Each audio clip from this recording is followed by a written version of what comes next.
Time spend பண்றதுக்கு வர்த்தான place தான் இந்த ஹோட்டல் ப்ரோஸ். இவங்களோட ஆம்பியன்ஸ் பாத்தீங்கன்னா வேற லெவல்ல இருந்துச்சுங்க. உள்ள போய் பார்த்தது அப்படியே ப்ளூ கலர்ல இருந்துச்சு. ரொம்ப சுத்தமான முறையில தான் எல்லாமே தயாரிக்கிறாங்கன்னு தெரிஞ்சிச்சு. கொதிக்கிறத பார்த்து எப்படா கொடுப்பாங்க அப்படிங்கிற மாதிரி தோணுச்சுங்க. வேற லெவல்ல செஞ்சுட்டு இருந்தாங்க. இவங்களோட ஃப்ரைட் சிக்கன் கொதிக்கிறத பார்த்ததுமே சாப்பிடணும்னு தோணுச்சுங்க. கடைசியா ஒரு வழியா கொண்டு வந்து கொடுத்துட்டாங்க பர்கரையும் ஃப்ரைட் சிக்கனையும். இவங்களோட மில்க் ஷேக் அப்படியே வண்டர்ஃபுல்லா இருந்துச்சுங்க. ஃப்ரைடு சிக்கன் வேற லெவல்ல இருந்துச்சுங்க. பர்கரும் அல்டிமேட்டா இருந்துச்சுங்க. அது மட்டும் இல்லாம இவங்க கடையில செஸ், லூடோ அப்படின்னு நிறைய கேம்ஸ் வச்சிருக்காங்க. நீங்க என்ஜாய் பண்ணி விளையாண்டுட்டு எவ்வளவு நேரம் வேணா சாப்பிடலாங்க. இங்க உங்க கடையில மொஜிட்டோ அண்ட் மில்க் ஷேக் கண்டிப்பா ட்ரை பண்ணுங்க. உங்க கடையோட செல்ஃபி ஸ்பாட் வேற லெவல்ல இருந்துச்சுங்க. வந்து சாப்பிட்ட ஒருத்தர் கிட்ட நம்ம ரிவ்யூ கேட்டிருந்தோம். இங்க நீங்க வந்து அந்த டேஸ்ட் அண்ட் குவாலிட்டி பத்தி என்ன நினைக்கிறீங்க? இந்த கடையில பெஸ்டா இருக்கு.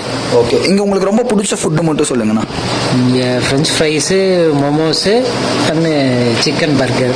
உங்களுக்கு ஒரு ஸ்டார் கொடுக்குறீங்க அப்படின்னா எத்தனை ஸ்டார் கொடுப்பீங்கண்ணா? 5 ஸ்டார் கொடுக்கலாம். கடை நம்ம கிட்னி சென்டருக்கு ஆப்போசிட் கட்டுக்குள்ள தாங்க இருக்கு. இந்த மாதிரி நிறைய அப்டேட்ஸ் தெரிஞ்சுக்க நம்ம பேஜை ஃபாலோ பண்ணி சப்போர்ட்